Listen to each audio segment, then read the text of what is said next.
Welcome to Shukla study point. आप सभी का स्वागत है आपके अपने YouTube channel Shukla study point में। मैं शिवम शुक्ला आप सभी दोस्तों का हार्दिक स्वागत करता हूं। आज का वीडियो बहुत महत्वपूर्ण होने वाला है आप लोगों के लिए, क्योंकि आज के वीडियो के माध्यम से हम प्राचीन इतिहास के लगभग 100 से अधिक ऑब्जेक्टिव टाइप के प्रश्नों पर विस्तार से चर्चा करने का प्रयास करेंगे। ओके, तो सभी लोग अपने दोस्तों को बुला लीजिए। जिनकी परीक्षा होने वाली है उनके लिए बहुत ही महत्वपूर्ण लेक्चर होगा प्राचीन इतिहास का, बीए सेकंड सेमेस्टर का। और सबसे मज़ेदार बात यह है, इसमें सबसे अच्छी बात इस वीडियो की ये रहेगी कि ये हिंदी और अंग्रेजी दोनों भाषाओं में आपको प्रश्न अंकित मिलेंगे, यानी कि दोनों भाषाओं में प्रश्न लिखे हुए आपको दिखाई पड़ेंगे। मैं जो है प्रश्नों को अगर पढ़ने का प्रयास भी करूंगा, लेकिन ज़्यादा मेरी इंग्लिश अच्छी नहीं, तो इसलिए मैं हिंदी में आपको बताने का प्रयास करूंगा। हिंदी मेरी ज़्यादा बेटर है तो इंग्लिश की अपेक्षा, तो मैं हिंदी में आपको समझाने का प्रयास करूंगा। लेकिन बहुत सारे स्टूडेंट के लगातार कमेंट्स आ रहे थे कि सर जी अंग्रेजी में भी प्रश्नों को जो है दिखाने का प्रयास करें। आप अंग्रेजी वाले छात्र छात्र क्या करें, यानी इंग्लिश मीडियम के जो हैं हमारे बच्चे, तो उनके लिए हमने सोचा कि इंग्लिश माध्यम यानी इंग्लिश और हिंदी दोनों में आपके जो है प्रश्न आ रहे हैं। तो आप हिंदी वाले में मैं पढ़ूंगा, आप अंग्रेजी वाला बगल में देख लीजिएगा। ओके, चलिए, तो ये सॉल्व मॉडल पेपर होगा 2022 की परीक्षा की दृष्टि से। इससे पहले एक ऑब्जेक्टिव का मॉडल पेपर और अवेलेबल है और एक महासंग्राम वीडियो अवेलेबल है। दो महासंग्राम वीडियो, एक पार्ट 1 एक पार्ट 2, दोनों को देख लीजिएगा। ऑब्जेक्टिव टाइप के लिए बहुत ही ज़्यादा महत्वपूर्ण है और लिखित वालों के लिए भी महत्वपूर्ण है, तो उसको जरूर देख लीजिएगा महासंग्राम वीडियो। ओके, चलिए, तो प्राचीन इतिहास यानी एंशिएंट हिस्ट्री का मॉडल पेपर डिस्कस करेंगे आज के वीडियो के माध्यम से बीए सेकंड सेमेस्टर के छात्र छात्राओं के लिए, यानी कि BA first year second semester. Ancient history यानी प्राचीन इतिहास के बारे में चर्चा करेंगे। लगभग 100 से अधिक महत्वपूर्ण प्रश्नों पर चर्चा करेंगे, जो कि ऐसे प्रश्न जो रिपीटेड है, यानी कि परीक्षा में बन रहे हैं और इम्पोर्टेंट बहुत ज़्यादा है, तो उन प्रश्नों पर हम चर्चा करने का प्रयास करेंगे। आइए हम प्रश्नों को देखते हैं और किस प्रकार से हम बताएंगे आपको, ये भी आपके समक्ष यहाँ पर दिखाई पड़ा होगा। बड़े ही आसानी से हम चीज़ों को समझने का प्रयास करेंगे। आइए समझते हैं कि प्रश्न को बड़े ही विस्तार से। आपको यहाँ पर एक बात और बता दूँ कि आपके पेपर का जो नाम है, बहुत सारे लोग सोच रहे होंगे सर जी पेपर का मेरे क्या नाम है। तो भारत का राजनीतिक इतिहास 600 ईसा पूर्व से लेकर के 647 ईस्वी तक का जो समय काल है, यही आपको पढ़ना है और इसी को ध्यान में रखते हुए मैंने प्रश्नों को समाहित किया है। तो आज लगभग हम आज के वीडियो के माध्यम से लगभग आपके 8 इकाइयों तक, यानी कि लगभग 8 चैप्टर्स जो होंगे आपके शुरुआत के, उन सभी के प्रश्नों के अनुसार मैं चर्चा करूंगा। और एक नेक्स्ट वीडियो, मेरी सेकंड वीडियो और आएगी इसी तरीके से, तो उसको जरूर देख लीजिएगा आप। तो इस प्रकार से आपका पूरा सिलेबस 2 वीडियो में महत्वपूर्ण प्रश्नों वाला हो जाएगा और यहीं से आपकी परीक्षा में प्रश्न आएंगे और भटकने की आवश्यकता आपको नहीं पड़ेगी। तो लगभग 8 चैप्टर की शुरुआत की, जैसे कि आज के वीडियो के माध्यम से अगर मैं बताऊं तो लगभग बहुत सारे जो चैप्टर हैं उनसे, जैसे कि अध्ययन के स्रोत, पुरातात्विक स्रोतों से लेकर के महाजनपद का उदय कैसे हो, उसका विकास कैसे हुआ, राजतंत्रात्मक और गणराज्य मतलब कि गणराज्यात्मक जो राज्य होते हैं उनसे जो प्रश्न बनते हैं, या मगध साम्राज्य को लेकर के जो उदय हुआ उसका उससे प्रश्न आते हैं, ईरानी पारसी यानी यूनानी आक्रमण जो है उनके बारे में, उनका प्रभाव क्या रहा, उनसे ऑब्जेक्टिव बनते हैं, वहाँ से बताएंगे। मौर्य राजवंश से कैसे ऑब्जेक्टिव आते हैं उनको बताएंगे। बिंदुसार या चंद्रगुप्त मौर्य से विशेष करके आपको प्रश्न बताने का प्रयास, चूँकि यहाँ से ज़्यादा आता है। इसके अलावा अर्थशास्त्र जो कि चाणक्य ने लिखी है, यानी कि जो है कौटिल्य ने लिखी है। इसके अलावा इंडिका जो कि मेगस्थनीज ने लिखी है। इन सब से प्रश्न लगातार आता है। तो 2 प्रश्न तो यही आपके आते हैं कि अर्थशास्त्र किसकी रचना है, तो चाणक्य की है यानी कौटिल्य की है। आपसे पूछता है इंडिका किसकी रचना, तो मेगस्थनीज की है। ओके, ये सब जो है गुप्त काल के बारे में जानकारी दी, चंद्रगुप्त मौर्य के समय काल के बारे में। ओके, तो और इसके अलावा अशोक प्रियदर्शी यानी और उसकी जो धम्म नीति है, अशोक प्रियदर्शी मतलब क्या, अशोक के कई नाम थे। ठीक है, अशोक के कई नाम थे। ओके, अशोक देव नाम, प्रिय देव नाम, प्रियदर्शी। ओके, ये और इसके अलावा और तमाम सारे नाम थे। तो ये 8 चैप्टर आज की वीडियो के माध्यम से चर्चा करेंगे। और बाद वाला जो रहेगा, जैसे कि मौर्यकालीन भारत के बारे में, शुंग वंश, कनौ वंश, सातवाहन वंश, खारवेल, इन सभी से, और विदेशी आक्रमण जो है, चाहे इंडो ग्रीक हुए, चाहे पार्थियन हुए, चाहे शक हुए, चाहे कुषाण हुए, इन सभी के बारे में। इसके अलावा गुप्त साम्राज्य का उत्कर्ष और पतन कैसे होता है, गुप्त काल का शासन, उसकी संस्कृति, उसकी सभ्यता कैसी होती है, वाकाटक वंश क्या है, मौखारी वंश क्या है, हूण आक्रमण या वाकाटक, मौखारी, हूण, इन सभी का जो आक्रमण हुआ, इनसे रिलेटेड प्रश्न। वर्धन वंश यानी हर्षवर्धन और ह्वेनसांग का जो भारत विवरण है, इसके बारे में हम चर्चा करेंगे। तो इस प्रकार से आपका दूसरी वीडियो में हम इन सभी चीज़ों को देखेंगे। फर्स्ट वीडियो में आज हम जो है अध्ययन के स्रोत से स्टार्ट करेंगे और लगभग हम मौर्य काल तक समझ लेंगे और मौर्य काल के बाद में हम जैसे अशोक तक हम जान लेंगे आज की वीडियो के माध्यम से। फिर नेक्स्ट वीडियो में हम फिर जो है अशोक से कुछ चीज़ें कुछ प्रश्न आपको दिखाएंगे।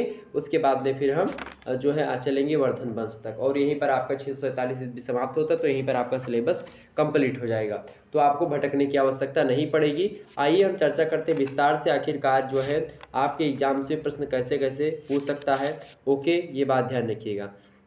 कुछ पुस्तकें हैं जैसे कि मालविकाग्निमित्रम जो कि कालिदास की रचना है, नाटक है ये, और शुंगकालीन राजनीतिक परिस्थितियों पर प्रकाश डालता है। महाभाष्य जो है पतंजलि की रचना है, ठीक है, पुष्यमित्र शुंग के पुरोहित थे जो पतंजलि हैं, और इस ग्रंथ में शुंगों के इतिहास के बारे में जानकारी मिलती है। एक गार्गी संहिता है जिसको एक ज्योतिष ग्रंथ है गार्गी संहिता, और भारत पर होने वाले जो यवन आक्रमण है उसका उल्लेख जो है गार्गी संहिता में मिलता है।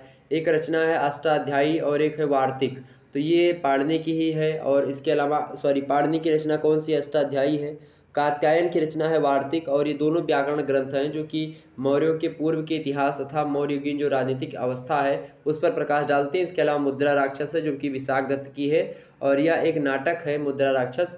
और चाणक्य की कूटनीति के द्वारा नंद वंश की समाप्ति और चंद्रगुप्त मौर्य के राज्यारोहण कैसे होता है, इन सभी पर प्रकाश डाला गया है। तो ये रचनाएं जो है बड़ी फेमस हैं, इनके बारे में आपको चर्चा करनी। इसके अलावा राज तरंगड़ी हो गई, इसके कल्हड़ रचयिता हैं, तो ये सब प्रश्न एग्जाम में जरूर आता है। चचनामा जो हो गया, इसमें आप देखिएगा सिंधु पर विजय का वर्णन मिलता है। इसके अलावा नीतिसार हो गया, तो कामंदक ने रचा है इसको। और नीतिसार आप देखिएगा 10वीं शताब्दी में राजस्व सिद्धांत और राजा के कर्तव्य क्या है इसके बारे में जानकारी मिलती है। ये सब जो रचनाएं हैं बड़ी फेमस हैं जो कि इतिहास के बारे में हमको जानकारी देती हैं। आइए हम चर्चा करते हैं। वैसे जब हम प्राचीन इतिहास पढ़ते हैं, एक मिनट थोड़ा सा आपको समझना परम आवश्यक होगा। प्राचीन इतिहास जानने के कुछ स्रोत होते हैं, जैसे कि एक होता है साहित्यिक स्रोत, एक होता है पुरातात्विक स्रोत, और एक होता है विदेशी यात्रियों का जो विवरण होता है उनसे हमको प्राचीन इतिहास के बारे में जानकारी मिलती है। तो किसी दिन मैं आपको चर्चा कर लूँगा इन सभी चीज़ों के बारे में। हालांकि जो साहित्यिक स्रोत होते हैं उनमें आपका एक धार्मिक साहित्य होता है, एक लौकिक साहित्य। धार्मिक साहित्य में जैसे ब्राह्मण साहित्य हो गया, जैसे वेद हो गए, उपनिषद हो गए, आरण्यक हो गए, वेदांग हो गए, बौद्ध साहित्य हो गया, इसके अलावा जैन साहित्य हो गया, महाकाव्य हो गए, उसमें रामायण महाभारत हो गए। इस प्रकार से लौकिक साहित्य की बात करें, लौकिक साहित्य में आप अर्थशास्त्र, हरचरित्र, राज तरंगड़ी, इन सभी से जानकारी मिलती है। पुरातात्विक स्रोत से आप देखिएगा तो जैसे कुछ अभिलेख हो गए, मुद्राएं मिली हमको, स्मारक मिले, चित्रकला मिली हमको, कुछ मृदभांड मिट्टी के बर्तन मिले, इन सभी से हमको जानकारी मिल जाती है। और कुछ यात्री विवरण, जैसे कुछ जो है यूनानी विवरण आए, यूनानी यात्री आए, जैसे कि उसमें नियार्कस और मैगास्थनीज थे। इसके अलावा कुछ चीनी यात्री आए, जैसे फाहियान हो गए, हुएनसांग हो गए, इनसे विवरण मिलता है। कुछ अरबी यात्री भारत में, जैसे कि अलबरूनी हो गए, सुलेमान हो गए, तो इन सभी से हमको जानकारी मिलती है प्राचीन इतिहास के बारे में। हम चर्चा करते हैं आइए प्रश्नों से, और प्रश्न कैसे कैसे आपकी परीक्षा में आएंगे आइए हम देखते हैं। पहला प्रश्न, तो एक बार सभी लोग वीडियो को लाइक और शेयर, जितने भी लोग देख रहे हो फटाफट से वीडियो को लाइक और शेयर कर दीजिए। एक भी प्रश्न आपकी परीक्षा में छूटेगा नहीं, प्रबल दावे के साथ बोल रहा हूँ मेरे प्यारे दोस्त, तो आपको कहीं पर भटकने की आवश्यकता नहीं है। चलिए पहला प्रश्न आपके समक्ष है, बौद्ध धर्म के दार्शनिक सिद्धांत मिलते हैं, बताएं। बौद्ध धर्म के दार्शनिक सिद्धांत मिलते हैं। The philosophical principles of Buddhism are found, बताएं। विनय पिटक में, या सुक्त पिटक में, या अभिधम्य पिटक में, या फिर इनमें से कोई नहीं, none of these. Correct answer इसका क्या होगा बताने का प्रयास करेंगे। करेक्ट आंसर इसका क्या होगा भैया, तो करेक्ट आंसर अभिधम्य पिटक में आप देखिएगा बौद्ध धर्म के दार्शनिक सिद्धांत मिलते हैं। किसमें, अभिधम्य पिटक में बौद्ध धर्म के दार्शनिक सिद्धांत जो है, यानी कि फिलोसॉफिकल प्रिंसिपल्स ऑफ बुद्धिज्म जो मिलता है वो किसमें मिलता है, अभिधम्य पिटक में मिलता है। Option number C is right answer. Next अगला प्रश्न देखिएगा आपके समक्ष आ चुका है, मोस्ट इंपोर्टेंट प्रश्न है। ये ऐसे प्रश्न हैं जो कि लगातार परीक्षा में आते रहे हैं, उन्हीं प्रश्नों को हमने आपके समक्ष रखा है। अगला प्रश्न है कि रामायण के रचयिता हैं, यानी कि the author of Ramayana is, बताएं। रामायण के रचयिता कौन है, वाल्मीकि जी हैं, या वेद व्यास जी हैं, तुलसीदास जी हैं, या सूरदास जी हैं, बताएं। तो वेद व्यास जी के द्वारा आप देखिएगा तो जो है महाभारत की रचना, सूरदास जी के द्वारा देखिएगा तो सूरसागर की रचना, तुलसीदास जी के द्वारा देखिएगा श्री रामचरितमानस की रचना हुई। वाल्मीकि महोदय ने ही रामायण लिखा है, और किस भाषा में लिखा है, संस्कृत भाषा में है। वाल्मीकि रामायण जो है संस्कृत भाषा में आप देखिएगा, और तुलसीदास जी ने जो रामायण लिखा है वो श्री रामचरितमानस शीर्षक से लिखा है, श्री रामचरितमानस। ओके, और ये अवधी भाषा में है, संस्कृत निष्ठ परनिष्ठित अवधी जो है उसी भाषा में लिखी गया है। और शुरुआत में इसमें मंगलाचरण आपको मिलेगा रामचरितमानस में, जैसे कि वर्णनाम संघानाम रसानाम छंदसामपि मंगलानाम चक्रतारो वंदे वाणी विनायको, जैसे शांतम शाश्वत प्रमेय निगम निर्वाण शांतिब्दम ब्रह्म समफणित संवेदांत वेदयम विभुम रामाख्यम जगदीश्वरम सुरगुरुम माया मनुष्यम हरिम वंदे अहम करुणाकरम रघुवरम भूपाल चूड़ामणिम नान्य स्पृहा रघुपते हृदय समदीय सत्यम बदामि चा भवान खिलांतरात्मा भक्तिम प्रक्षरक पुंगवानि विरामे कामादिदोष रहितम कुर्मानसम चातुर्य बल्धाम हेम शैलावदेहम धनुष बन किसानम ज्ञानी नामग्रगण्यम सकल गुणधानम बादराणाम धीशम रघुपति प्रिय भक्तम वातियातम नमामि। आप देखिएगा कि जब ये मंगलाचरण आप पढ़ेंगे कभी भी तो उसमें मतलब सभी देवी देवताओं की वंदना, और तुलसीदास जी की जो रचना है श्री रामचरितमानस, इसमें जब इन्होंने लिखा उस समय बहुत ज़्यादा कुछ ब्राह्मण ऐसे थे जो इनका विरोध भी कर रहे थे, कुछ लोग समर्थन भी कर रहे थे। तो इन्होंने जो समर्थन कर रहे थे उनको भी प्रणाम किया, जो नहीं समर्थन कर रहे थे उनको भी प्रणाम किया।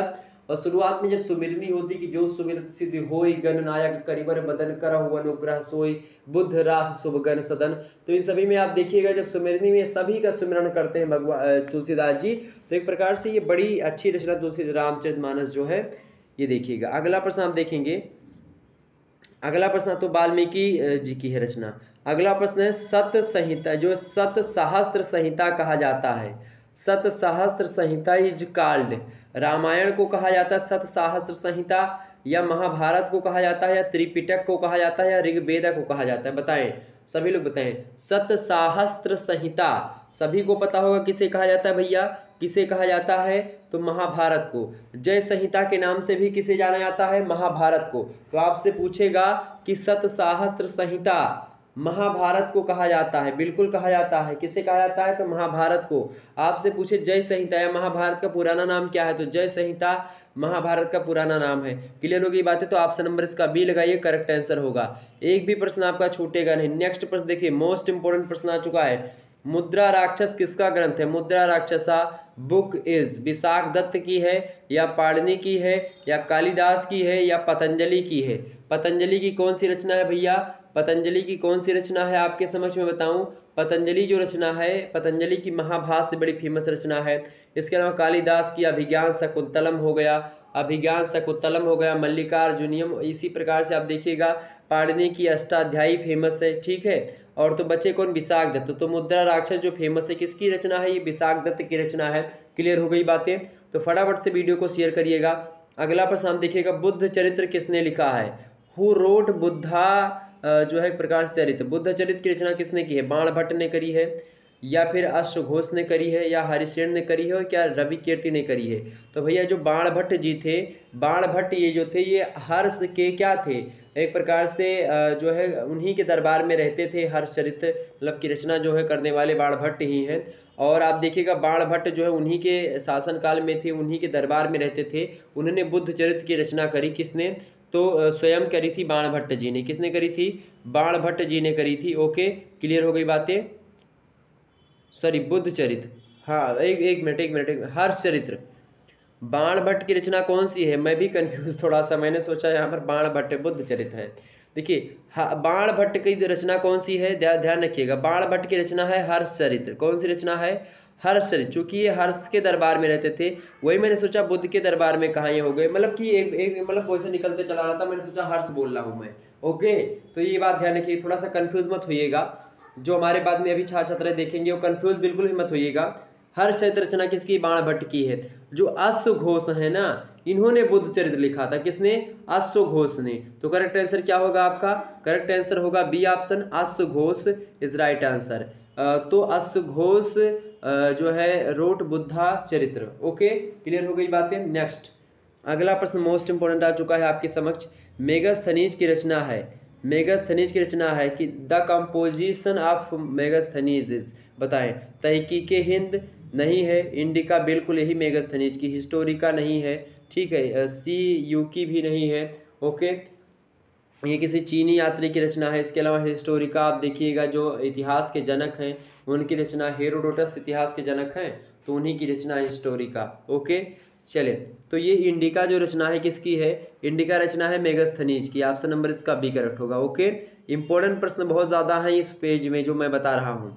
अगला प्रश्न, इतिहास का जनक किसे कहा जाता है? तो इतिहास का जनक किसे कहा जाता है भैया? इतिहास का जनक किसे कहा जाता है? अभी भी मैंने बताया आपको, हेरोडोटस। इसी की पुस्तक है कौन? हिस्टोरिका। ओके, तो who is called the father of history? तो कौन है? सिकंदर नहीं है, प्लिनी भी नहीं है, टेसियस भी नहीं है कौन? हेरोडोटस आपके। Okay, option number D correct answer होगा।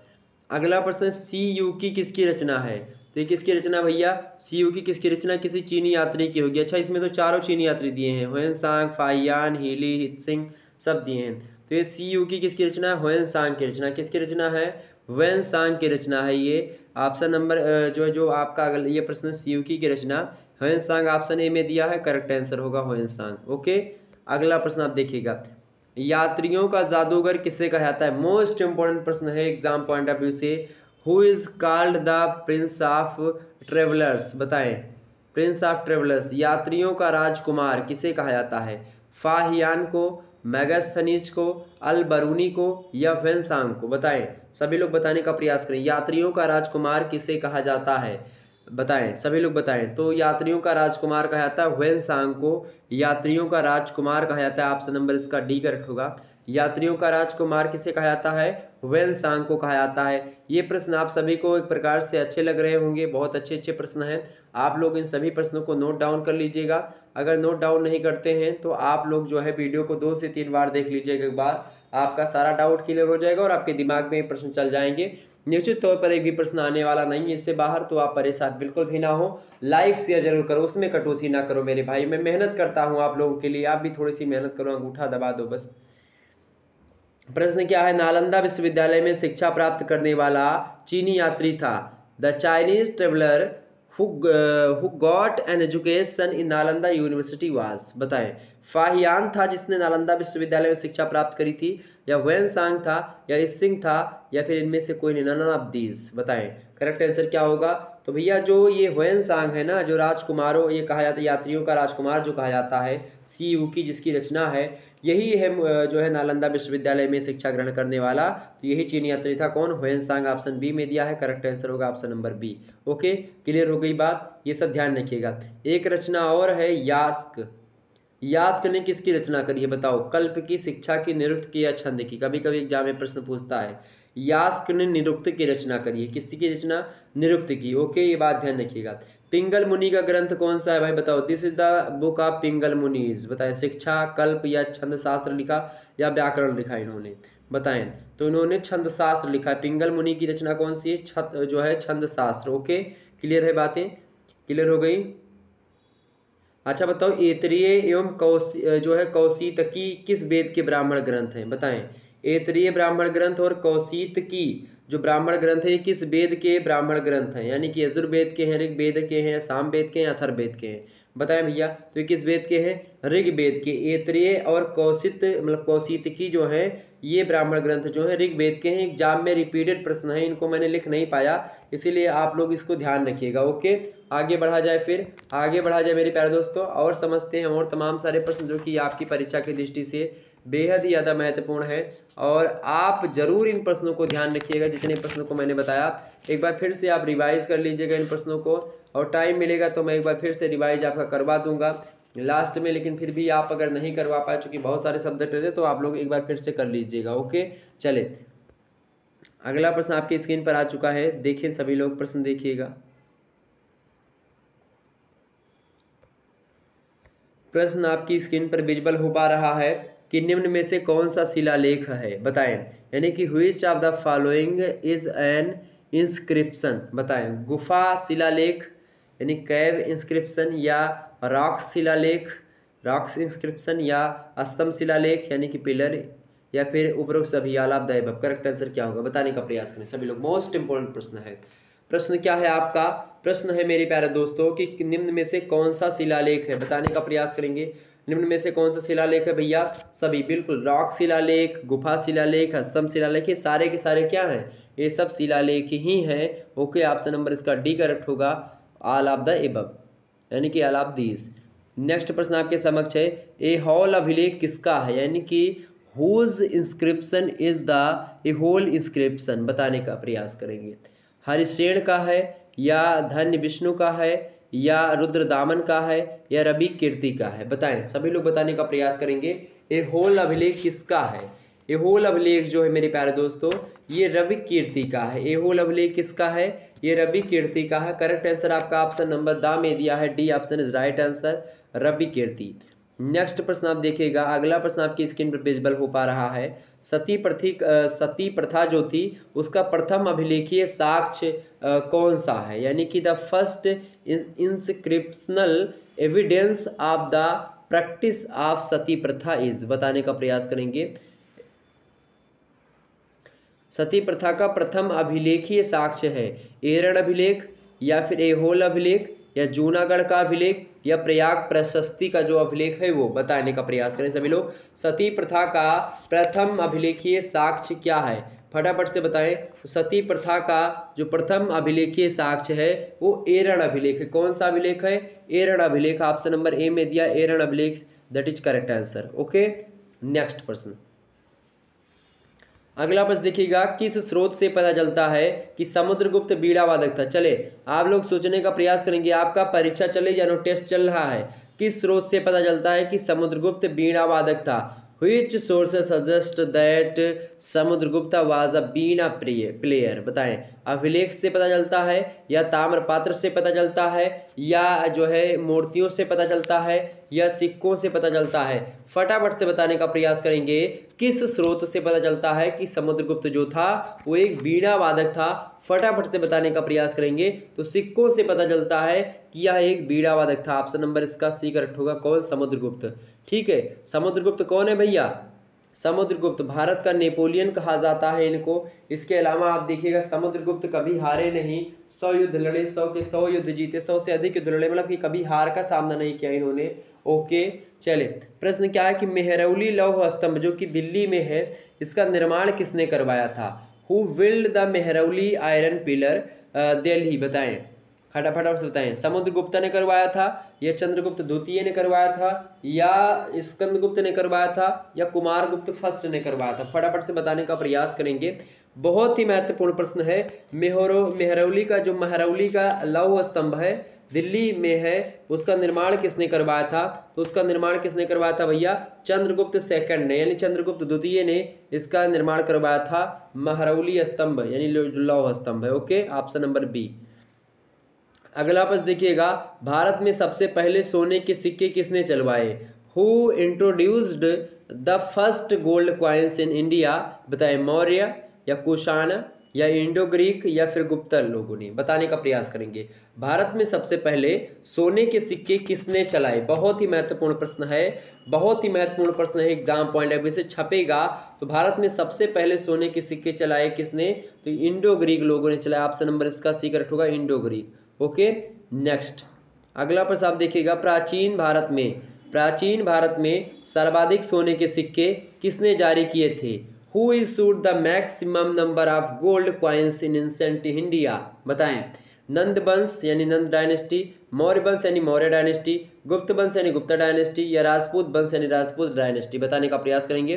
प्राचीन भारत में सर्वाधिक सोने के सिक्के जारी करने वाला जो वंश है वो कौन सा है, जो सबसे ज़्यादा सोने के सिक्के जारी किया था? फटाफट से बताने का प्रयास करेंगे। तो गुप्ता पीरियड जो है इसमें सबसे अधिक मात्रा में सोने के सिक्के जारी किए गए। और आप देखिएगा एक कारण ये भी है कि गुप्ता पीरियड को या गुप्त डायनेस्टी को हम इतिहास का, भारत के इतिहास का स्वर्ण युग कहते हैं, स्वर्ण काल कहते हैं, क्योंकि यहाँ पर स्थापत्य कला, चित्रकला और इसके अलावा आप देखिएगा जो चित्रकारी होती थी सिक्कों पर, या सोने के सिक्के हो या साहित्य हो, कला हो, केमिस्ट्री यानी कि रसायन का विकास हो, गणित का विकास हो, भूगोल का विकास हो, यहाँ अपने चरम पर था। और इसीलिए खास करके इसको हम क्या बोलते हैं, इसीलिए हम इस कालखंड को हम जो है क्या बोलते हैं भाई, स्वर्ण काल बोलते हैं, स्वर्ण युग बोलते हैं गुप्ता पीरियड को। ओके,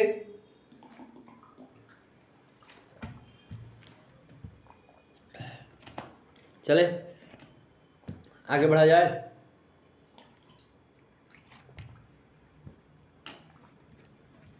सॉरी, थोड़ा सा जल ग्रहण करने में लग गए थे इसलिए। चले तो गुप्ता पीरियड लगा दीजिएगा, option number C right answer, lock कर दीजिए भैया। अगला प्रश्न देखो, अगला प्रश्न देखो, बातचीत ना करो भाई यार, बातचीत ना करो। अगला प्रश्न है, भारत में सबसे शुद्ध सोने के सिक्के किसने जारी किए। अब ये भी प्रश्न देखो, प्रश्न 3 तरीके से पूछा। भारत में सबसे पहले सोने के सिक्के चलाए किसने चलाए, इंडो ग्रीक लोगों ने चलाए।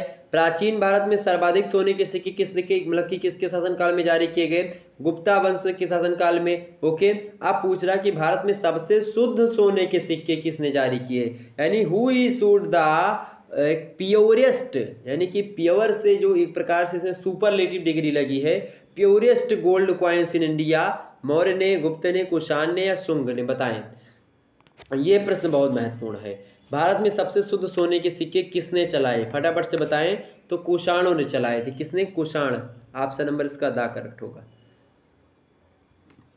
अगला प्रश्न आपके समक्ष है, पंचमार्क सिक्के जाने जाते थे, punch marked coin were known as, उनको हम धारण कहते थे या जो है करसापर्ण कहते थे या फिर आ और बा दोनों, बोथ ए एंड बी, या उपरोक्त में से कोई नहीं, none of these. Correct answer क्या होगा। तो पंचमार्क सिक्के जो कहे मतलब कि सिक्के जाने जाते थे, पंचमार्क सिक्के जो जाने जाते थे भैया, वो जाने जाते थे दोनों, यानी कि धरण के नाम से भी और जो है करसारपण के नाम से भी। तो ऑप्शन नंबर इसका दोनों करेक्ट ऑप्शन किसमें दिया, सी ऑप्शन में, आ और बा दोनों, यानी कि both A and B correct answer. Okay, अगला प्रश्न देखिएगा आप सभी लोग। नेक्स्ट प्रश्न आपकी स्क्रीन पर विजुअल हो पा रहा होगा। Are you getting my point, सारी बातें आपको समझ में आ रही है, मेरी आवाज़ या फिर विजिबिलिटी सारे क्लियर हो रही है। चले, प्राचीन काल में मुद्रा के स्थान पर किसका प्रयोग किया जाता था, यानी कि what was used in place of coins in ancient period, वस्तु विनिमय का, यानी कि एक प्रकार से कॉमोडिटी एक्सचेंज या महंगी वस्तुओं का, यानी कि एक्सपेंसिव मेटल, या पशु यानी एनिमल का, या सेवाओं का यानी सर्विसेज का एक्सचेंज होता था। तो प्राचीन काल में मुद्रा के स्थान पर जो किया जाता था वो विनिमय क्या किया जाता था भाई, बताओ। वस्तुओं का विनिमय किया जाता था, वस्तुओं का विनिमय किया जाता था या क्या किया जाता था, फटाफट से बताने का प्रयास करेंगे। बिल्कुल करेक्ट आंसर आप सभी के आ रहे हैं, वस्तुओं का विनिमय किया जाता था। यानी कि वस्तु विनिमय जो होता है उसका मतलब होता है, जैसे आप दो लोग हैं, ए और बी लोग हैं, यानी कि ए ये है और बी ये है। ए मान लेते हैं ए ने गेहूँ मतलब कि क्या बोया, ए ने चावल बोया भैया, ए ने चावल बोया, और इसने मान लेते हैं क्या बो दिया, बी ने, इसने गेहूँ बोया। अब चूंकि जब गेहूं बोने का टाइम था तो ए ने कोई दूसरी फसल बोई थी, और जब चावल बोने का टाइम था तो बी ने कोई दूसरी फसल बोई थी। हालांकि ये डोंट मैटर कि किसने क्या बोई थी, लेकिन मान लेते ए के पास चावल है और बी के पास गेहूं है, तो गेहूं, एक बोरा गेहूं बी जो है ए को दे देगा और ए एक बोरा चावल इसको दे देगा। ये होता था वस्तु विनिमय, यानी वस्तुओं का आपस में आदान प्रदान कर लेना ही वस्तु विनिमय कहलाता था प्राचीन समय में। तो इसी प्रकार से जो है अगर मुद्रा नहीं होती थी जिसके पास, तो हमारे पास जो वस्तु है मैंने आपको दे दी और आपके पास जो वस्तु है वो आपने मुझको दे दी। तो इस प्रकार से क्या हो जाता था, आपकी भी रिक्वायरमेंट पूरी हो गई, आपकी भी आवश्यकता जो नीड्स है उसकी पूर्ति हो गई, और मेरे भी नीड्स की पूर्ति हो गई, मेरी भी आवश्यकता की पूर्ति हो गई। तो इस प्रकार से चीजें हुआ करती थी। तो वस्तु विनिमय is right answer. Okay, correct answer option number A में दिया है, यही करेक्ट आंसर होगा आपका। आगे बढ़ते हैं, नेक्स्ट अगला प्रश्न आपकी स्क्रीन पर विजुअल हो पा रहा है, सभी लोग देखिएगा। प्रश्न क्या है, प्रश्न देखेंगे सभी लोग। प्रश्न आपकी स्क्रीन पर विजुअल हो पा रहा है, सभी को दिखाई पड़ रहा है। ओके, ये बात ध्यान रखिएगा। अच्छा, कभी कभी आपसे एग्जाम में प्रश्न पूछता है कैलाश मंदिर जो कि महाराष्ट्र में है, इसका निर्माण किसने करवाया था। तो कैलाश मंदिर जो कि महाराष्ट्र में, इसका निर्माण किसने करवाया था भैया, इसका निर्माण जो करवाए थे उनका वो कौन थे, कृष्ण प्रथम जो थे, उन्होंने कैलाश मंदिर जो महाराष्ट्र में उसका निर्माण करवाया था। ओके, ये बात ध्यान रखिएगा, एग्जाम पॉइंट ऑफ व्यू से बढ़िया है। ओके, अच्छा ये बताओ गुप्त काल में जो स्वर्ण मुद्रा चलती थी उसको किस नाम से जाना जाता था, बताएं। ये भी बढ़िया प्रश्न है। गुप्त काल में जो स्वर्ण सिक्का चलता था उसको किस नाम से जाना जाता था, दिनार कहा जाता था या रूपक या शतमान या कसारपण। मैंने अभी भी बताया था आपको, क्या कहा जाता था उसको कहा जाता था, क्या कहा जाता था, गुप्त कालीन जो स्वर्ण मुद्रा होती थी उसको क्या कहा जाता था भैया। जो पंचमार्क सिक्के हो जाते मतलब कि जाने जाते थे उनको धरण या कसारपण कहते थे, और जो गुप्त काल में स्वर्ण मुद्राएं चलती थी उनको दिनार कहा जाता था। क्या कहा जाता था, दिनार। ओके, क्या कहते थे भाई, दिनार कहते थे। ओके, क्लियर हो गई बात। आगे बढ़ते हैं, उन्हीं प्रश्नों को जानने का प्रयास करते हैं। अगला प्रश्न आप देखिएगा सभी लोग। अगला प्रश्न आपकी स्क्रीन पर विजुअल हो पा रहा है। प्रश्न है कि किस जैन ग्रंथ में खोडस महाजनपदों का वर्णन मिलता है। खोडस माने 16, ओके, यानी कि in which Jain literature there is mention of 16 mahajanapada. बताएं किस जैन ग्रंथ में 16 महाजनपदों का वर्णन मिलता है। वैसे बात की जाए बौद्ध साहित्य है अंगुत्तर निकाय, अंगुत्तर निकाय में 16 महाजनपदों का वर्णन बौद्ध का ग्रंथ है लेकिन तो उसमें मिलता है। लेकिन आपसे पूछा जा रहा है कि जैन ग्रंथ, तो जैन ग्रंथ जो भगवती सूत्र है, भगवती सूत्र में 16 महाजनपदों का वर्णन मिलता है। बुद्ध के समय में 10 गणतंत्रतों का उल्लेख हुआ है, ये बात ध्यान रखिएगा। और बुद्ध का जन्म जो है किस वंश में हुआ, तो शाक्य वंश में हुआ था, ये बात आप ध्यान रखिएगा, एग्जाम पॉइंट ऑफ व्यू से बढ़िया है। चलिए आप बताएं, प्रश्न आपके समक्ष आ चुका है, ये बड़े इंपॉर्टेंट प्रश्न है एग्जाम पॉइंट ऑफ व्यू से। प्रश्न है किस जैन ग्रंथ में खोडस महाजनपदों का उल्लेख मिलता है, तो भगवती सूत्र में, भगवती सूत्र में जैन ग्रंथ जो है, भगवती सूत्र जो है एक जैन ग्रंथ है जिसमें 16 महाजनपदों के बारे में बताया गया है जो कि महाजनपद काल से संबंध रखते हैं। अगला प्रश्न आपके स्क्रीन पर विजुअल है, देखें किस बौद्ध ग्रंथ में खोडस महाजनपदों का नाम मिलता है। In which Buddhist literature the name of the 16 mahajanapada are found. बताएं, तो भाई मैंने आपको बताया अंगुत्तर निकाय जो है, अंगुत्तर निकाय में मिलता है, तो ऑप्शन नंबर इसका बी करेक्ट होगा, अंगुत्तर निकाय। बिना कुछ सोचे समझे लगा दीजिएगा। तो भगवती सूत्र जैन ग्रंथ है जिसमें 16 महाजनपदों का वर्णन है, और अंगुत्तर निकाय एक बौद्ध ग्रंथ है जिसमें 16 महाजनपदों के बारे में बताया गया है। नेक्स्ट प्रश्न आप देखिएगा, अगला प्रश्न आपके समक्ष है भाई, प्राचीन समय में कौन सी शासन प्रणाली प्रचलित थी। बताएं, which system of government was जो है प्रेवलेंट इन एंशिएंट टाइम्स। बताएं, राजतंत्र यानी कि मोनार्की थी या गणतंत्र रिपब्लिक था या कुलीन तंत्र था, जो है ग्रेची थी, या एक प्रकार से उक सभी आलाप दैव। करेक्ट आंसर क्या होगा, तो प्राचीन समय में क्या चलती थी भाई, शासन व्यवस्था चलाने के लिए, जैसे आज तो लोकतंत्र चल रहा है, रिपब्लिक जो है रिपब्लिक यानी कि रिपब्लिक लोकतंत्र है, ओके अपने यहाँ पर। लेकिन आप देखिएगा उस समय काल में प्राचीन समय काल में जो शासन प्रणाली चलती थी वो चलती थी भैया कौन सी, वो चलती थी अपनी कौन, ये सारी की सारी प्रणालियाँ चलती थी। आप देखिएगा राजतंत्र भी था, कुलीन तंत्र भी था, गणतंत्र भी था। तो अलग अलग जो जनपद होते थे, अलग अलग जो राजा होते थे, अपने अपने हिसाब से सारी चीज़ें किया करते थे। ओके, तो ऑप्शन नंबर डी लगाइएगा, उक्त सभी। ओके, नेक्स्ट प्रश्न, बुद्ध काल में कितने गणराज्य थे। बताएं, बुद्ध काल में कितने गणराज्य थे। हाउ मैनी जो है republics were there in the Buddha period, बताने का प्रयास करेंगे। मैंने गणतंत्रों का उल्लेख कितने, बुद्ध के समय में 10 गणतंत्रों का उल्लेख हुआ। कितने का हुआ भाई, कितने का हुआ है, 10 का हुआ होगा, बिल्कुल करेक्ट आंसर। 16 मत लगाइएगा, जब महाजनपदास पूछे, महाजनपद पूछे आपसे तो लगाइएगा 16 महाजनपद, जो कि किसमें है, अंगुत्तर निकाय में। भगवती सूत्र में 16 महाजनपद है, जैन ग्रंथ है। ओके, आपसे पूछेगा कि बुद्ध काल में कितने गणराज्य हैं, रिपब्लिक, महाजनपद नहीं पूछ रहा है, गणराज्य के बारे में पूछ रहा है, यानी रिपब्लिक। तो रिपब्लिक 10 थे, यानी 10 थे, मैंने शुरू में इसलिए बता दिया था। नेक्स्ट प्रश्न, वैशाली गणराज्य की समिति में कितने सदस्य थे। How many members were there in the committee of the republic of Vaishali. बताएं, कितने मेंबर थे भैया, 7707 या 7706 या 500 या 10 लोग थे। वैशाली गणराज्य की समिति में कितने सदस्य थे, तो वैशाली गणराज्य की जो समिति थी इसमें 7707 लोग थे। ऑप्शन नंबर इसका आ करेक्ट होगा। नेक्स्ट प्रश्न देखिएगा, सिकंदर के आक्रमण के समय उत्तर भारत पर किस राजवंश का शासन था। Which dynasty ruled over north India at the time of Alexander's invasion. बताने का प्रयास करेंगे।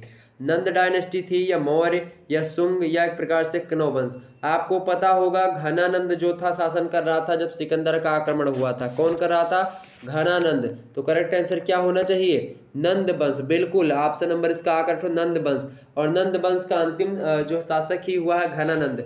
बड़ा भोगी और विलासी शासक था, बड़ा क्रूर था जो है ये। और इसके अलावा आप देखिएगा क्रूर, तो इसको किसने पराजित करा था, चाणक्य को इसने जो है एक प्रकार से अपने दरबार से निकाल दिया था। चाणक्य ने उसी समय कसम खा ली थी कि बेटा तुझको मैं निकाल के रहूंगा। और हुआ क्या, घनानंद को तबाह करके छोड़ा और एक मात्र चाणक्य ने एक छोटे से बच्चे को उठाया, उसी को शिक्षा ग्रहण करवाई और उसको इतना सिखा पढ़ा करके तैनात किया कि इतना ज़्यादा बलवान हुआ कि उसने नंद वंश का सफाया ही नहीं किया बल्कि मौर्य साम्राज्य की स्थापना करने के साथ साथ आप देखिएगा कि उसने पूरे के पूरे भारत को यानी कि अखंड भारत का एक प्रकार से जो सपना था उसको साकार करने का प्रयास किया अपने गुरु के चाणक्य की। ओके, क्लियर हो गई बातें। अगला प्रश्न आप देखिएगा, मगध के राजा अजातशत्रु ने किस गणराज्य के साथ युद्ध किया था? With which Republic did king जो है अजातशत्रु आप मगधवार बताने का प्रयास करें। वज्जी यानी वैशाली, या फिर पंचाल, या फिर आ और बा दोनों यानी ए एंड बी दोनों। करेक्ट आंसर क्या होगा बताएं। मगध के राजा अजातशत्रु ने किस गणराज्य के साथ युद्ध किया था? तो मगध के राजा जो थे उन्होंने किसके साथ युद्ध किया था भैया? उन्होंने वज्जी यानी वैशाली के साथ युद्ध किया था। किसके साथ? वैशाली। ऑप्शन नंबर इसका आ करेक्ट होगा। ओके, नेक्स्ट प्रश्न आप देखिएगा, दक्षिण में स्थित एकमात्र महाजनपद कौन सा था? Which was the only mahajanapada located in the south? Asmaka mahajanapada, Avanti महाजनपद, Kosal महाजनपद या पंचाल महाजनपद बताने का प्रयास करेंगे। तो कोसल और पंचाल तो वैसे नहीं होगा, कोसल और पंचाल तो आपका वैसे नहीं होने वाला मेरे प्यारे दोस्तों। तो आपका होगा कौन? वैसे अवंती भी नहीं है, तो ना तो कोसल है, ना अवंती है, ना पंचाल है। असमक महाजनपद जो है यही दक्षिण भारत का है एक जो महाजनपद, एकमात्र महाजनपद जो कि दक्षिण भारत में था वो था असमक। ओके, अगला प्रश्न देखिएगा, मल्ल महाजनपद की राजधानी कहाँ थी? Where was the capital of Malla mahajanapada? बताइए, कुशीनगर या पावा या आ एंड बा दोनों या उज्जैनी बताने का प्रयास करेंगे सभी लोग फटाफट से। तो मल्ल महाजनपद की राजधानी जो थी वो कहाँ पर थी भैया? मल्ल महाजनपद की राजधानी थी, उसकी अगर बात की जाए तो ये कुशीनगर और पावा, कुशीनगर और पावा दोनों जगह थी मल्ल महाजनपद की राजधानी। तो ऑप्शन नंबर सी लगाइएगा, आ एंड बा दोनों।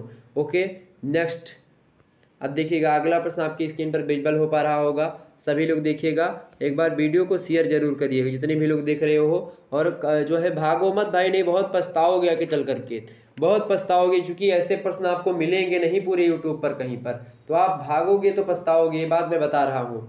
आप लोग जो है आसानी से देखो, बस थोड़ी सी आप ये थोड़ा सा धैर्य बनाओ कि हाँ थोड़ा समय लगेगा समझने में।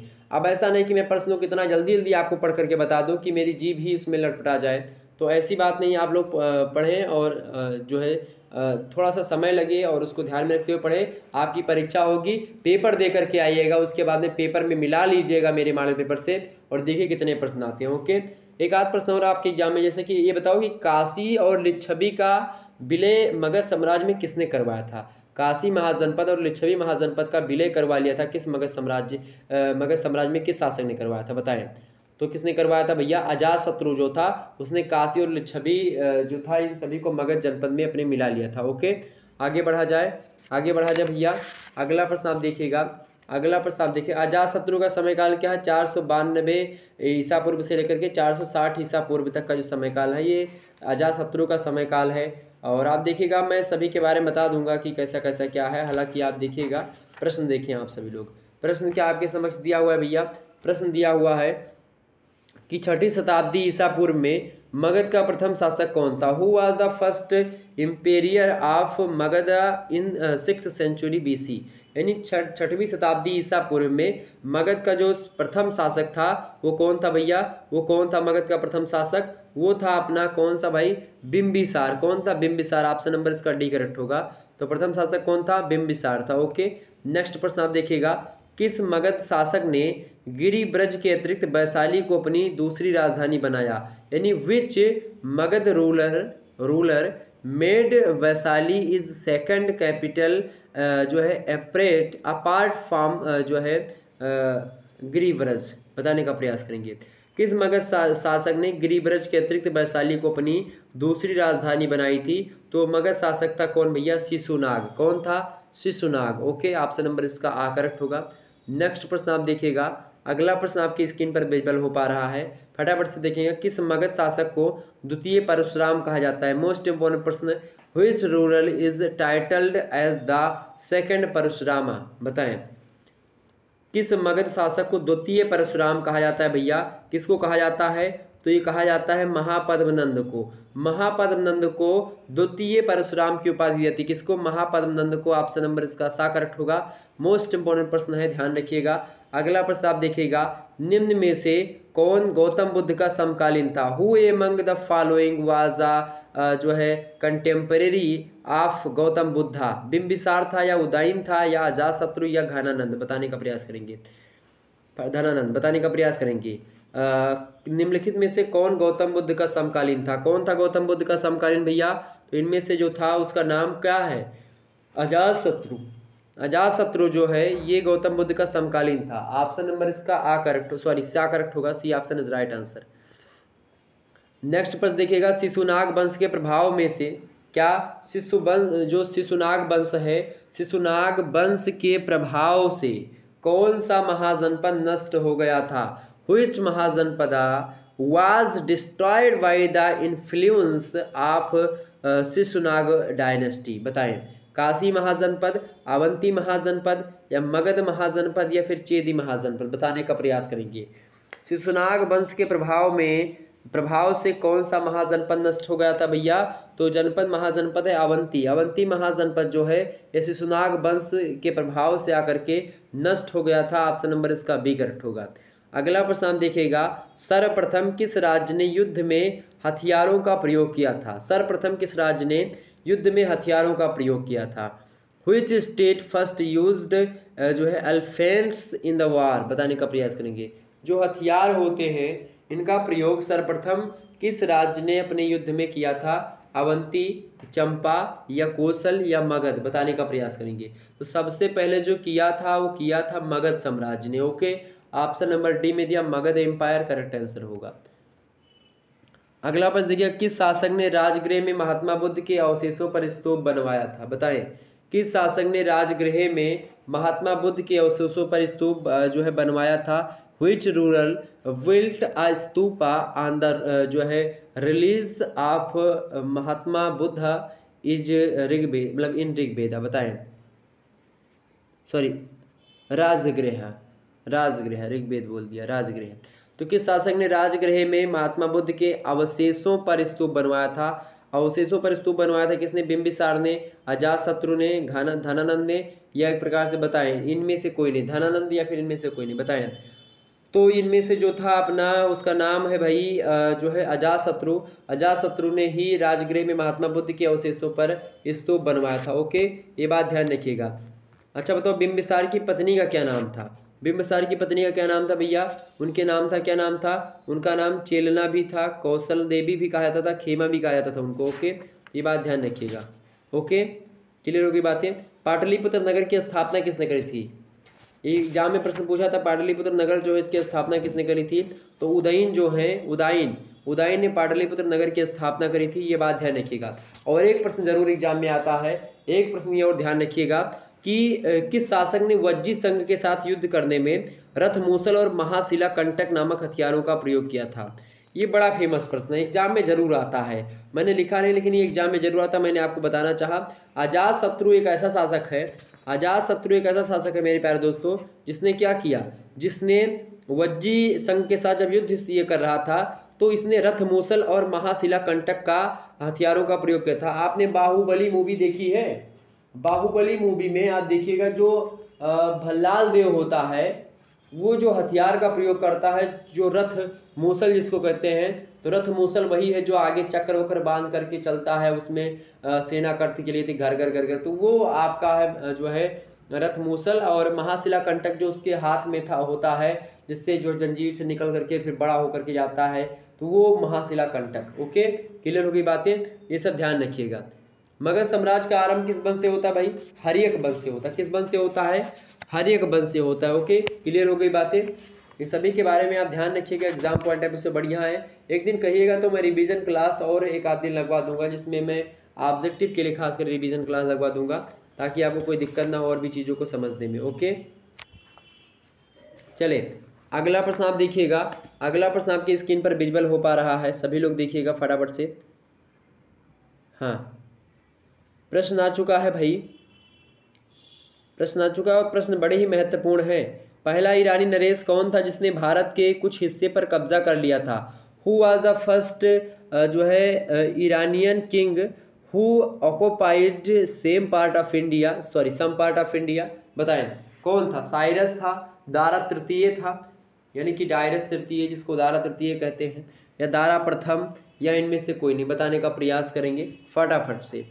तो पहला ईरानी नरेश कौन था जिसने भारत के कुछ हिस्से पर कब्जा कर लिया था? तो पहला ईरानी शासक कौन है भैया? वो कौन है? वो दारा प्रथम था। ऑप्शन नंबर इसका सी करेक्ट है। अगला प्रश्न आप देखिएगा, प्राचीन भारत में पहला विदेशी आक्रमण किसने किया था? प्राचीन भारत में पहला विदेशी आक्रमण किसने किया था, यानी कि who made the first foreign invasion in ancient India? बताएं, कुषाणों ने, यूनानियों ने, शकों ने या ईरानियों ने? बताएं। तो प्राचीन भारत में जो पहला आक्रमण होता है वो किसका होता है?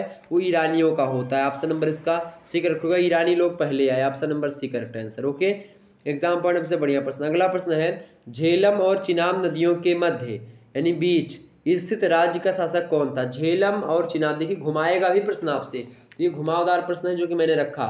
झेलम और चिनाब नदियों के जो बीच का एरिया है उसमें कौन सा राजा शासक, मतलब की शासक था, यानी कौन सा राज्य है उसका शासक कौन था? तो who was the ruler of the state situated between the reverse Jhelum and Chenab? बताएं। डेरियस प्रथम, सिकंदर, चंद्रगुप्त मौर्य, पोरस? बताएं तो कौन था भैया? वो कौन था आप सभी को पता होगा, पोरस। बिल्कुल करेक्ट आंसर आप सभी का रहा पोरस। पोरस ही आप देखिए झेलम नदी नहीं पार कर पाए थे। कौन? वही झेलम नदी नहीं पार कर पाए थे जो सिकंदर के सैनिक थे। मतलब कि आप देखिएगा तो ये झेलम और चिनाब नदियों के बीच में इनका राज्य था और इसने पोरस जो था बड़ा बलवान था, सिकंदर से सामना भी किया था।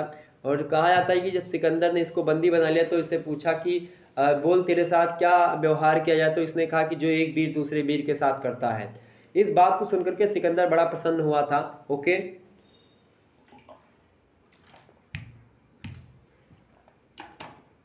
बाकी सारे राजा सिकंदर से मिलते चले जाते, लेकिन पोरस ने कहा नहीं, मिलेंगे नहीं, युद्ध करेंगे। ठीक है, आगे बढ़ते हैं। अपनी वीरता दिखाई थी पोरस ने। अगला प्रश्न, सिकंदर की मृत्यु हुई थी यानी अलेक्जेंडर डेड इन? बताने का प्रयास करेंगे। सिकंदर की मृत्यु हुई थी, बताएं कब हुई थी सिकंदर की मृत्यु? सिकंदर की जो मृत्यु हुई थी मेरे भाई वो हुई थी 323 ईसा पूर्व, यानी कि लगभग 323 BC। ओके, 323 ईसा पूर्व में सिकंदर की मृत्यु हुई थी। नेक्स्ट प्रश्न आपके समक्ष है, भारत किस ईरानी शासक के साम्राज्य का 20वां प्रांत बना? बताएं, भारत किस ईरानी शासक के साम्राज्य का 20वां प्रांत बना? इंडिया जो है बिकम द 20th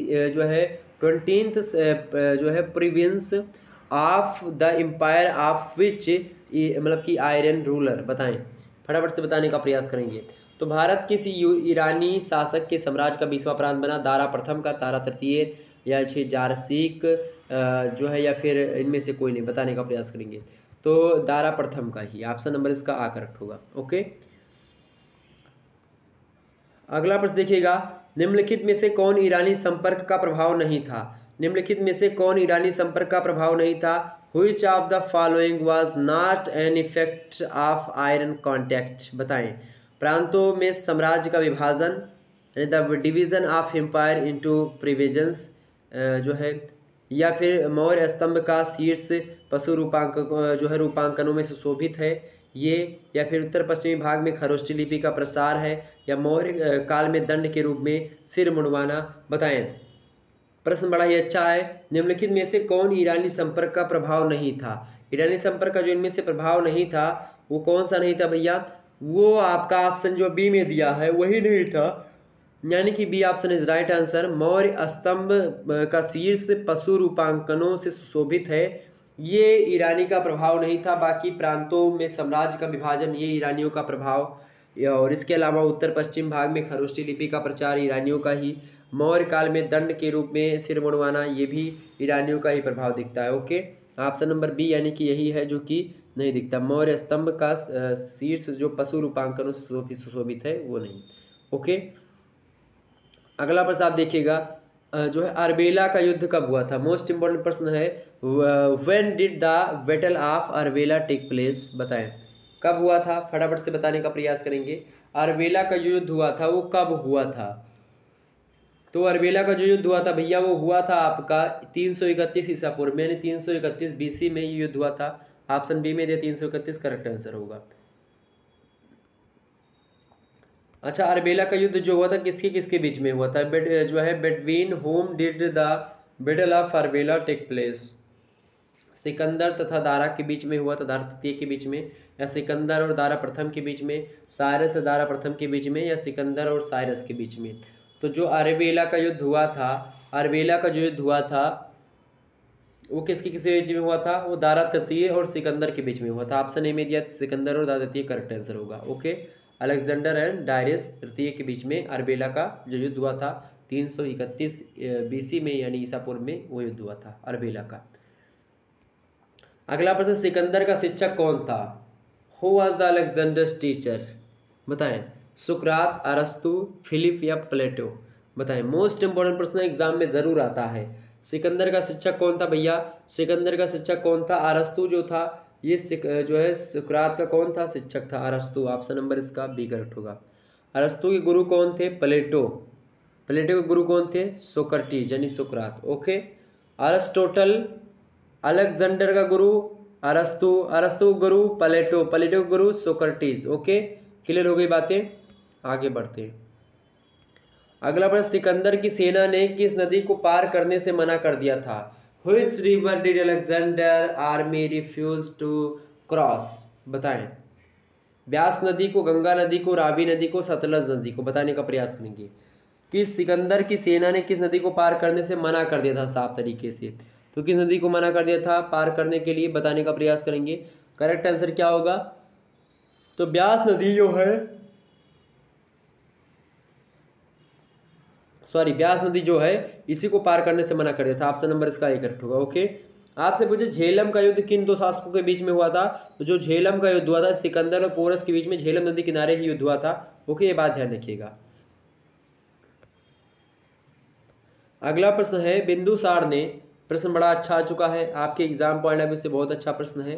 प्रश्न क्या है देखिएगा, मौर्य साम्राज्य से प्रश्न है। अच्छा बताओ, मौर्य साम्राज्य का संस्थापक कौन? सबसे पहले यही बता दो, मौर्य साम्राज्य का संस्थापक कौन था? फटाफट से बताओ।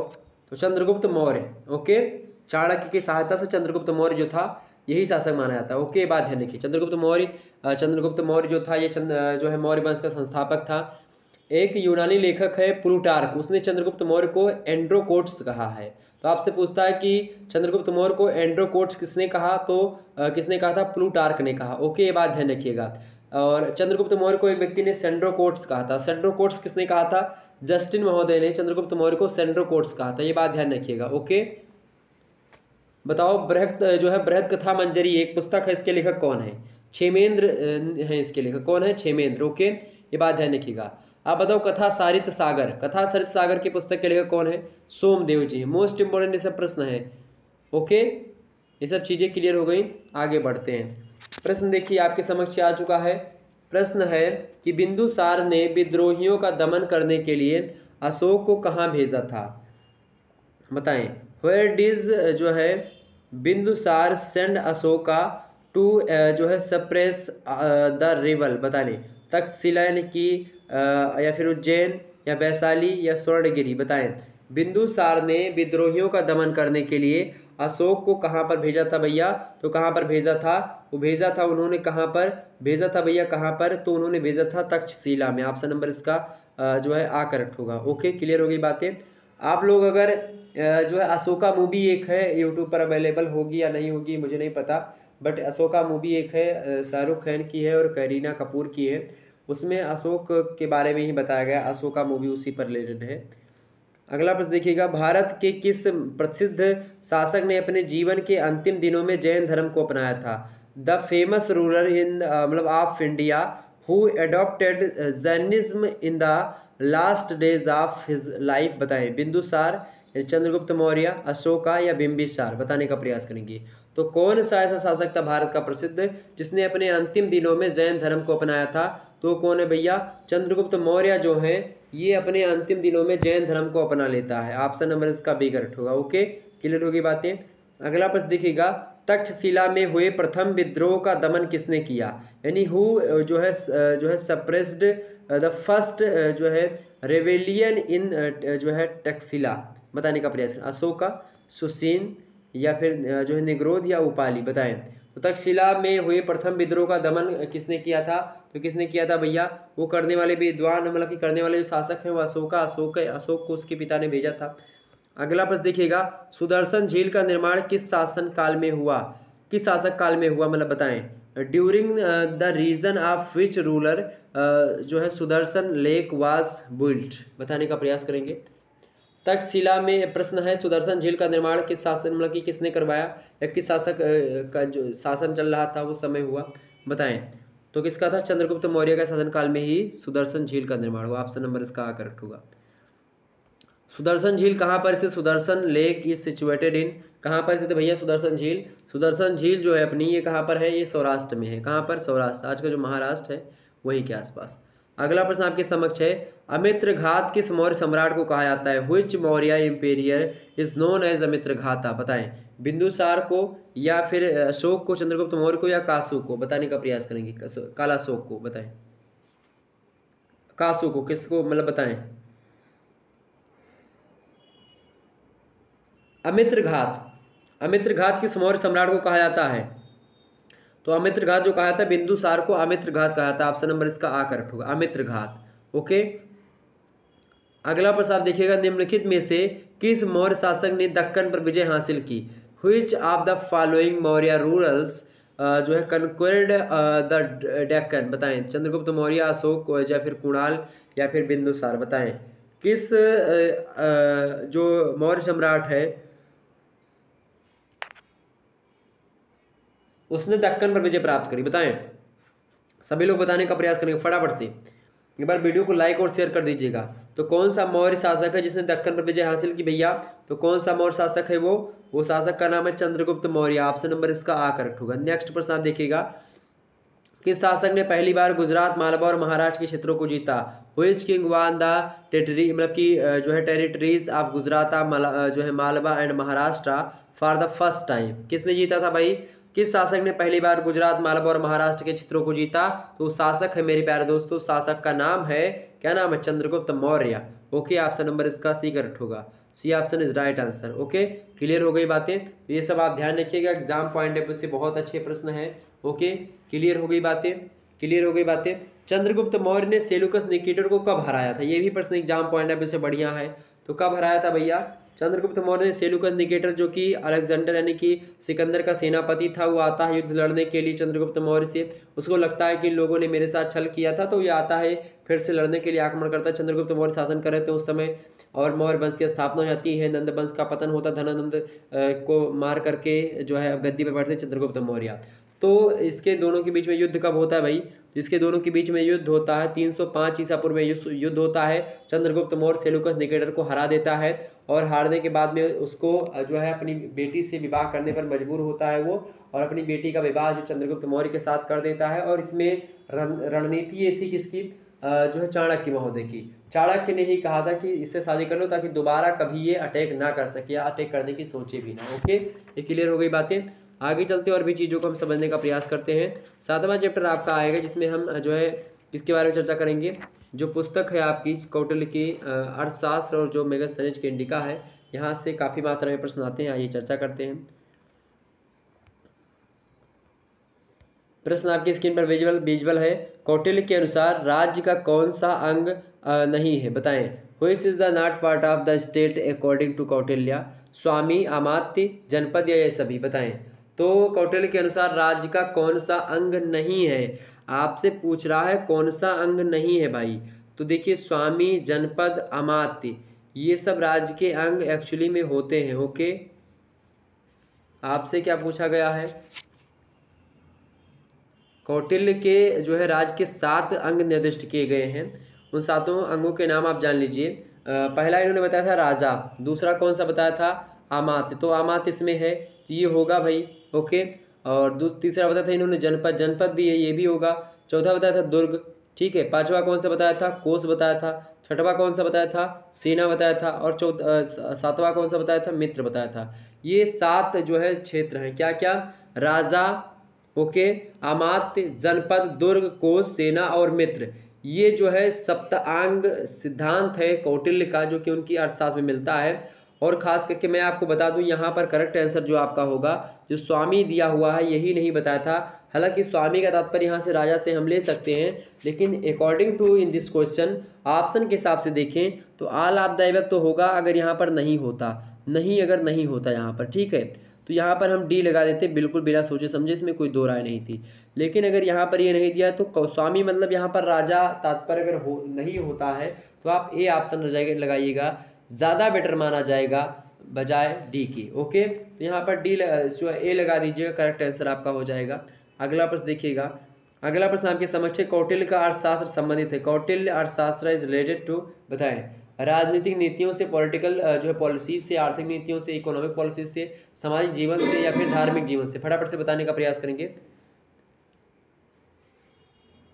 कौटिल्य का अर्थशास्त्र संबंधित है, बताएं, कौटिल्य का अर्थशास्त्र संबंधित है, किससे संबंधित है भाई? तो कौटिल्य का जो अर्थशास्त्र है इसमें आप देखिएगा, तो राजनीतिक नीतियाँ बताई गई, इसमें पॉलिटिकल जो नीति है इसमें बताई गई, पॉलिटिकल पॉलिसीज के बारे में इसमें चर्चा की गई कौटिल्य के अर्थशास्त्र में। ओके, नेक्स्ट प्रश्न आप देखिएगा, कौटिल्य की पुस्तक अर्थशास्त्र का अनुवाद मतलब अंग्रेजी में अनुवाद किसने किया था? हु टेक्सटाइल्ड कौटिल्याज बुक अर्थशास्त्र इनटू इंग्लिश, बताएं, सीजर बोर्गिया ने, या फिर एच.एन. सिन्हा ने, आर रामा शास्त्री ने, श्याम शास्त्री ने, या फिर इनमें से कोई नहीं, बताने का प्रयास करेंगे। तो कौटिल्य की जो पुस्तक है अर्थशास्त्र उसका अंग्रेजी में अनुवाद जो किया था वो किसने किया था? आर श्याम शास्त्री ने ही किया था। ऑप्शन नंबर सी में दिए हैं, करेक्ट आंसर होंगे। ओके, अगला प्रश्न देखिएगा, कौटिल्य के अनुसार राज्य के कितने भाग होते हैं? According to Kautilya how many parts of the state are here, बताए, मतलब आर दियर, 5, 7 या 12 या 10। तो मैंने बताया था 7 सिद्धांत, कौटिल्य के सप्तांग सिद्धांत, यानी कौटिल्य ने राज्य के 7 सिद्धांत बताए थे, 7 अंग बताए थे। ओके, ये बात ध्यान रखिएगा। तो प्रश्न का आंसर क्या होगा? इसका आंसर क्या होगा? B option is right answer, 7। Okay, next प्रश्न देखिएगा, निम्नलिखित में से कौन सी अर्थशास्त्र की भाषा है?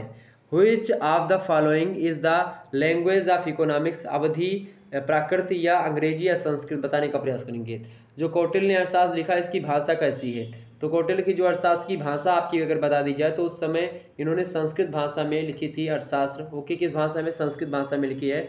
ऑप्शन नंबर इसका डी करेक्ट होगा। ओके, अगला प्रश्न देखिएगा, प्रजा का प्रिय ही उसका प्रिय है, प्रजा के सुख में राजा का सुख निहित है, या कथन किसका है? The beloved of the people is for जो है favourite in the happiness of the people lies the happiness of the king, the statement is, Mill ने कहा था, प्लेटो ने कहा था, कौटिल्य ने कहा था।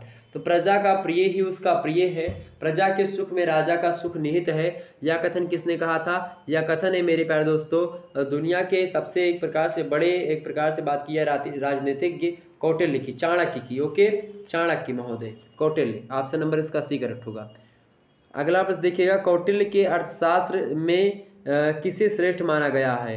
Who is considered the best in Kautilya's अर्थशास्त्र?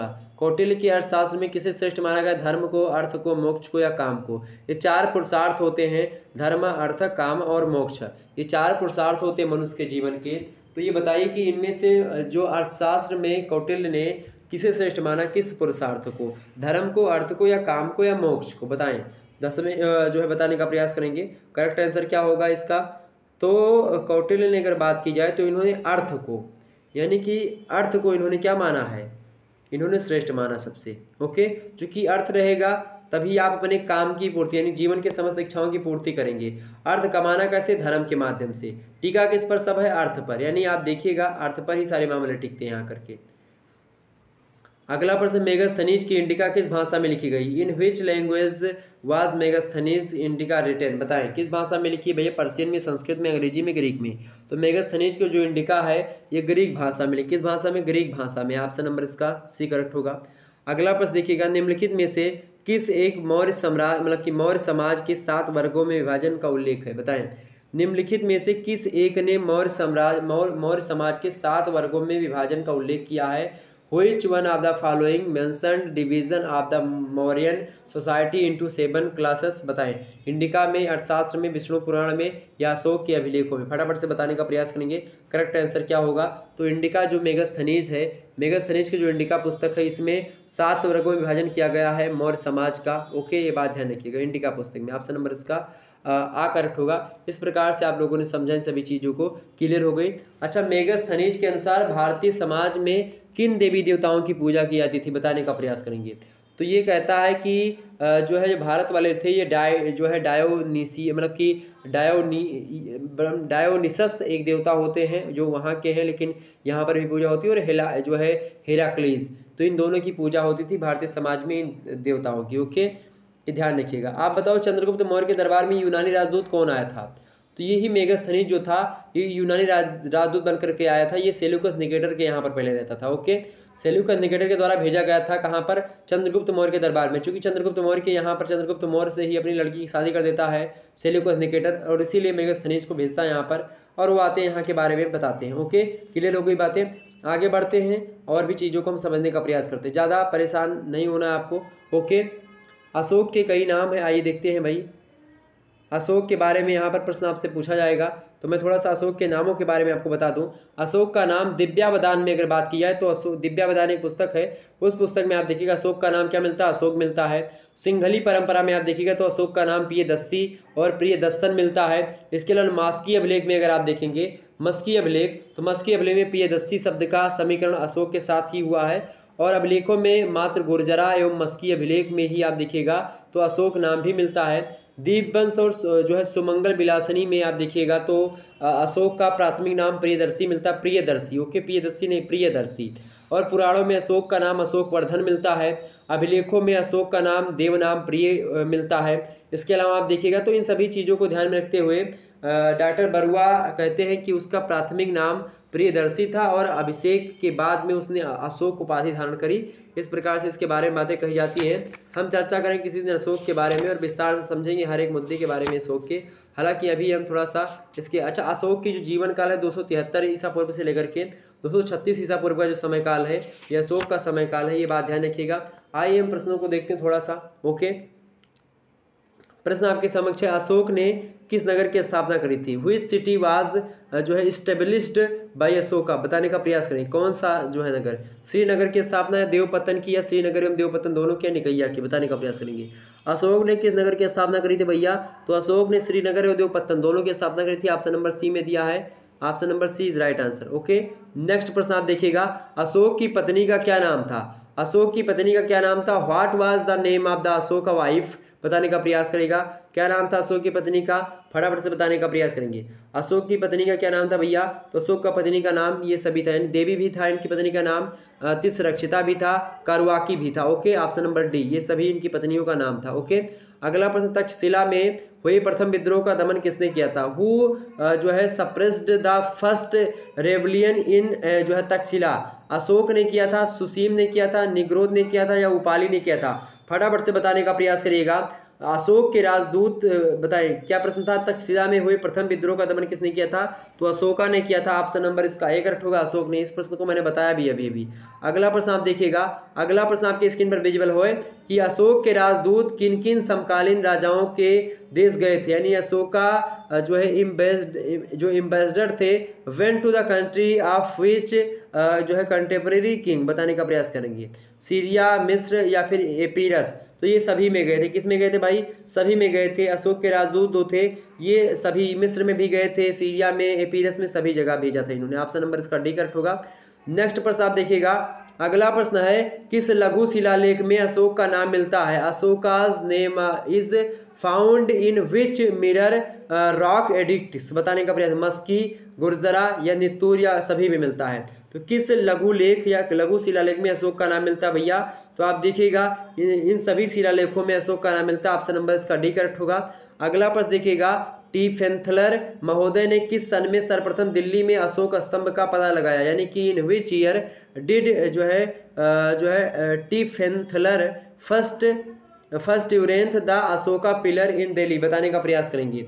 जो है टी फेंथलर महोदय ने किस सन में सर्वप्रथम दिल्ली में अशोक स्तंभ का पता लगवाया था? तो किस सन में लगवाया था भैया? 1872 ईस्वी में। 1872 ईस्वी में इन्होंने टी फेंथलर महोदय ने लगाया था। ओके, अगला प्रश्न देखिएगा, किस सन में जेम्स प्रिंसप ने अशोक के अभिलेखों का अध्ययन प्रस्तुत किया? बताने का प्रयास करेंगे। In which year did James Prinsep present a study of the inscription of Ashoka? बताएं किस सन में जो है इनके समक्ष प्रस्तुत किया गया था? जेम्स प्रिंसप ने अशोक के अभिलेखों का अध्ययन कब प्रस्तुत किया भैया? किस सन में? तो वो सन आपका कौन सा पड़ेगा? फटाफट से बताने का प्रयास करेंगे। 1837 बिल्कुल करेक्ट आंसर होगा ऑप्शन नंबर सी। बाकी के प्रश्न जो होंगे अशोक से रिलेटेड हम नेक्स्ट वीडियो में चर्चा करेंगे, और अगला वीडियो जो होगा उसमें हम अशोक के बारे में जानेंगे, उसके बाद में फिर मौर्यकालीन भारत के बारे में जानते हुए और हम आगे बढ़ेंगे, और इस प्रकार से पूरा का पूरा जो आपका हर्षवर्धन तक का समय काल इसके बारे में चर्चा कर लेंगे। तो इस प्रकार से आप लोगों ने इन सभी चीज़ों को समझा विस्तार से, मैंने बताया आपको। और आप देखिएगा ये तीसरा वीडियो जो होगा रात के 8 बजे से लाइव हुआ था, आप लोग इस क्लास को जरूर देख लीजिएगा। इसके अलावा इसका दूसरा विभाग है, पहला विभाग है, इन सभी वीडियोज़ को देख लीजिएगा। फर्स्ट ईयर एंड हेल्थ का मोस्ट इंपोर्टेंट सभी छात्र छात्राओं के लिए आप इस वीडियो को जरूर देख लीजिएगा। पहला, दूसरा, तीसरा और बाकी 4 वीडियो और अवेलेबल है। पॉलिटिकल साइंस का लिखित मॉडल पेपर है, ये इसको देख लीजिएगा, मोस्ट इंपोर्टेंट है। बाकी ऑब्जेक्टिव का ऑलरेडी अवेलेबल प्लेलिस्ट में आप देख लीजिएगा हर एक सब्जेक्ट के, और ऑब्जेक्टिव का मैं एक मॉडल पेपर और दे दूंगा, आप कहेंगे तो ओके, आप लोग कमेंट करिएगा अगर चाहिए तो। ओके, चलिए फिर मिलते हैं नेक्स्ट वीडियो में, तब तक के लिए जय हिंद जय भारत। आप सभी का बहुत बहुत धन्यवाद हमारे से जुड़ने के लिए। इसी प्रकार से अपना प्यार हमेशा बनाए रखिएगा।